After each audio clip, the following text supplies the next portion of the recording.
चीन के एक हिस्से में एक बहुत बड़ा मठ था जहाँ लगभग 500 भिक्षु रहते थे। वो सभी अपने गुरु के मार्गदर्शन में खुद को जानने का अभ्यास कर रहे थे। एक दिन एक लड़का उस मठ में शिष्य बनने के लिए आया। उसने मास्टर से कहा, मास्टर, मैं खुद को जानना चाहता हूँ। मैं सच की तलाश कर रहा हूँ। मैं पता लगाना चाहता हूँ कि सच क्या है। मास्टर ने उसकी ओर देखा और कहा कि अगर तुम सच जानना चाहते हो तो तुम्हें अपना पूरा जीवन दांव पर लगाना होगा। सच को जानने में तुम्हारा पूरा जीवन लग सकता है। फिर भी इस बात की कोई गारंटी नहीं है कि इस जीवन काल में तुम्हें सच का पता लगेगा या नहीं। क्या तुम इसके लिए तैयार हो? शिष्य ने कहा, मास्टर, मैं यहाँ पीछे मुड़ने के लिए नहीं आया हूँ। मैं इसके लिए तैयार हूँ। गुरु ने कहा, अगर ऐसा है तो एक काम करो। इस मठ में 500 भिक्षु हैं। तुम उनके लिए चावल कूटने का काम करो। बस सुबह से शाम तक चावल को कूटते रहो। जब तुम थक जाओ तो सोने चले जाओ और फिर अगली सुबह उठकर चावल कूटना शुरू कर दो। इसके अलावा कुछ और मत करना। किसी और चीज के बारे में मत सोचना। बस इस रास्ते पर चलते रहना और दोबारा मेरे पास मत आना। जरूरत पड़ने पर मैं खुद तुम्हारे पास आऊंगा। उस लड़के ने गुरु के आदेश का पालन करते हुए चावल कूटना शुरू कर दिया। उस मठ में 500 शिष्य थे। उन सभी को समय समय पर भोजन की आवश्यकता पड़ती थी। इसीलिए वो सुबह बहुत जल्दी उठ जाता था और देर रात तक चावल कूटता रहता था। जब वो थक जाता था तो उसी कमरे में सो जाता था जहाँ वो चावल कूटता था। वो किसी से बात नहीं करता था और ना ही कोई उसके पास बात करने आता था। कुछ महीनों तक चावल कूटते हुए उसके मन में पुराने विचार आते रहे, लेकिन जब उन विचारों को कोई नया विषय नहीं मिला तो वो अपने आप ही मिट गए। धीरे धीरे उसके मन से विचार कम होने लगे। कुछ सालों के बाद तो वो अपना नाम तक भूल गया। वो हमेशा चुप रहता और विचारहीन अवस्था में बस चावल कूटता रहता। उसने ना तो कभी ध्यान किया था और ना ही कभी कोई शास्त्र पढ़ा था। मठ के बाकी शिष्य उसे मूर्ख समझते थे। ऐसा करते हुए 12 साल बीत गए। 12 साल बाद एक दिन मास्टर ने घोषणा की कि अब मेरा आखिरी समय आ रहा है और मुझे अपना उत्तराधिकारी चुनना है जो मेरे बाद इस मठ का मुखिया होगा। इसीलिए मेरा कोई भी शिष्य जिसे लगता है कि उसे आत्म साक्षात्कार हो गया है और उसने खुद को जान लिया है तो रात को मेरे दरवाजे के पास आकर इस दीवार पर कुछ पंक्तियाँ लिखे जिसमें उसकी जिंदगी का सारा अनुभव समाया हो। कई शिष्यों ने ऐसा करने के बारे में सोचा। मठ के प्रमुख शिष्यों में से एक ने वहां जाकर कुछ पंक्तियां लिखी। उसे बौद्ध धर्म ग्रंथों का बहुत ज्ञान था।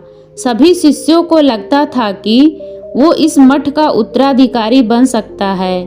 उसने लिखा था कि मन एक दर्पण की तरह है जिस पर विचारों और इच्छाओं की धूल जमा हो जाती है।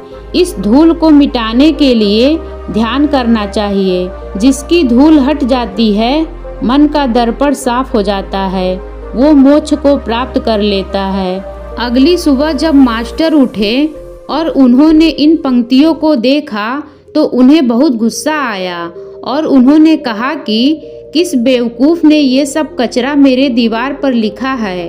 वो शिष्य जिसने ये लिखा था वो चुप रहा। हालांकि उसने जो पंक्तियाँ लिखी थी वो ज्ञान से भरी थी, लेकिन ये सब किताबी ज्ञान था। वो शिष्य बहुत चालाक था। उसने पंक्तियाँ लिखी लेकिन नीचे अपना हस्ताक्षर नहीं किया क्योंकि वो स्वयं इसके बारे में निश्चित नहीं था कि ये सही है या नहीं, क्योंकि उसे आत्म साक्षात्कार नहीं हुआ था।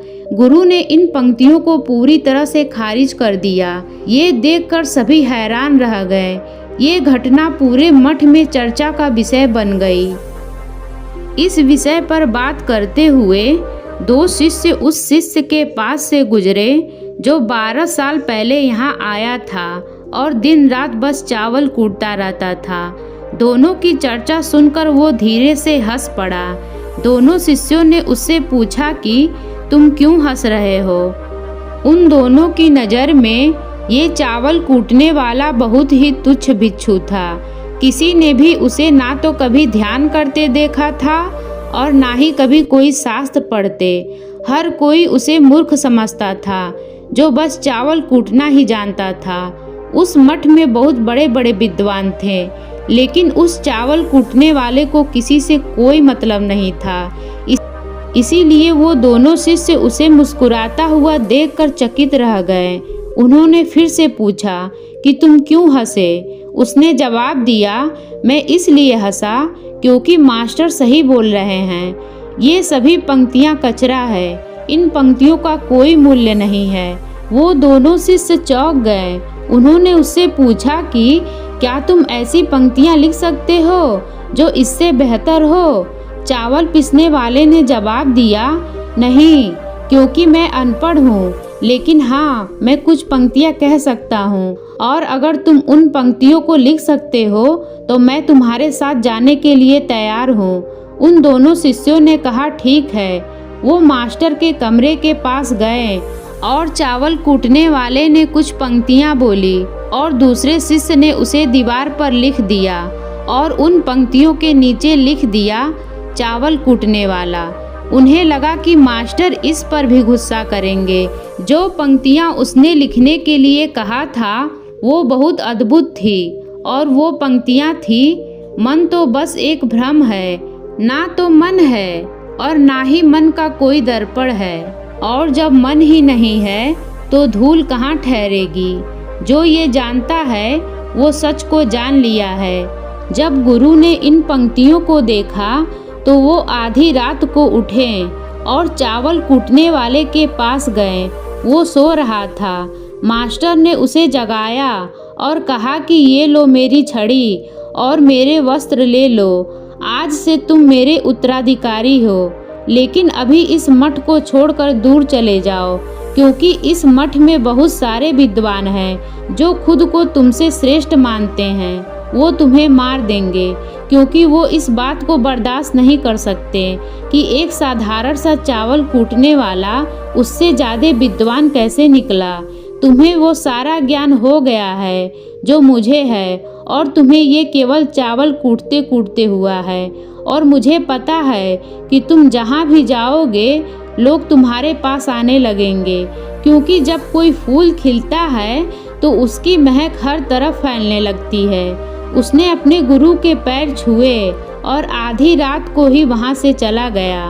अगर हम अपनी ज़िंदगी में देखें तो पाएंगे कि बहुत से लोग सोचते हैं कि ध्यान केवल एक जगह बैठकर आंखें बंद करके ही किया जा सकता है, लेकिन हकीकत में ऐसा नहीं है। ध्यान तो चलते चलते भी किया जा सकता है, या अपना कुछ काम करते हुए भी ध्यान किया जा सकता है।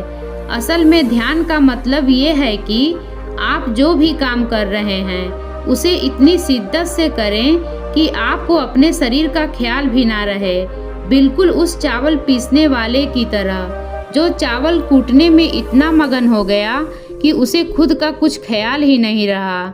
चावल कूटते कूटते ही उसने आत्म साक्षात्कार प्राप्त कर लिया।